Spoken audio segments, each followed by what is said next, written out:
Tejas academy స్థాపించిన 12 సంవత్సరాల్లో 1918 defence ఉద్యోగాలతో పాటు ఇంటర్లో రాష్ట్ర స్థాయి మార్కులు సాధించి తెలంగాణ నెంబర్ 1 గా నిలిచిన తేజస్. మీరు ప్రతిపక్షం కాదు, ఫ్రస్ట్రేషన్ పక్షం. అధికారం పోయింది, ఏం చేయాలి? వాడు అంటుండు మా రేవంత్ రెడ్డి గారు కాదు, మన హరీష్ రావు గారు అంటున్నారు నేనే సీఎం అయితే అని.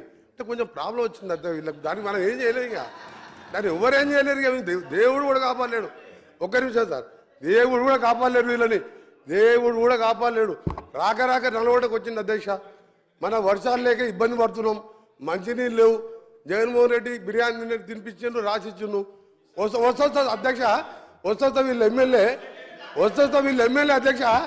ఎంత ఐరన్ లేక అంటే వీళ్ళ పార్టీ వస్తా పాప 38 ఏళ్ళ ఓంకువాడు సార్. ఇద్దరు చిన్నపిల్లలు మస్తెక్కి హైదరాబాద్కి కార్లలో దోసుకున్న సొమ్ముతో ర్యాలీ తీసుకొని హైదరాబాద్కి వచ్చి ఆ ఎమ్మెల్యే ఆగో చెప్తా మీ చరిత్ర సార్. కృష్ణానీలే సార్, 400 మంది లేక 400 మంది లేరు సార్ వీళ్ళకు. నల్గొండ ప్రజలు చీదరించారు. నల్గొండ ప్రజలు టీఆర్ఎస్ని బహిష్కరించారు. హైదరాబాద్కి వెళ్ళి రౌడీగా కార్లు వేస్తే సార్ ఆ ఓంకాడు చనిపోతుంది సార్. ఓంకాడు చనిపోయింది సార్. ఇద్దరు చిన్నపిల్లలు మొన్న నేను లేకుంటే ఓంకాడు చనిపోతే కనీసం మా జిల్లా ఉన్న ఏకైక ఎమ్మెల్యే కానీ కేటీఆర్ గారి ఆ కుటుంబాన్ని ఆదుకుంటామని అంటలేరు సార్. ఎంత దరిద్ర రాక జిల్లాకు వచ్చి ఓ మనిషిని పొట్టలు పెట్టుకోరు.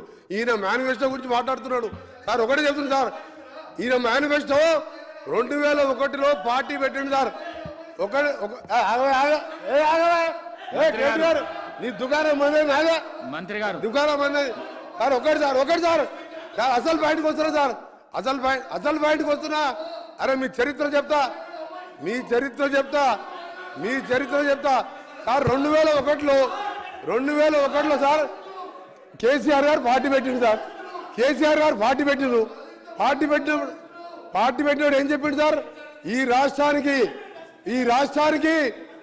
మొదటి ముఖ్యమంత్రి దళితుడే. కేసీఆర్ మాట అంటే మాటే, ఆ మాటకి కాకుండా నా తల తీసుకుంటా అన్నాడు. తల ఉందా సార్ కేసీఆర్ది? దళితుడు ముఖ్యమంత్రి చేసిన దళితుడు ప్రతిపక్ష నాయకుడు అయితే, అదే బట్టి విక్రమ్ దళితుడు ప్రతిపక్ష నాయకుడు అయితే ఆయన గడుకో సార్. ఆ ఛానల్ చూడలేక 13 సార్ చాలా ఇంపార్టెంట్ సార్. ఇది చాలా ఇంపార్టెంట్. మేనిఫెస్టో గురించి మాట్లాడినప్పుడు మేము మాట్లాడాలి సార్.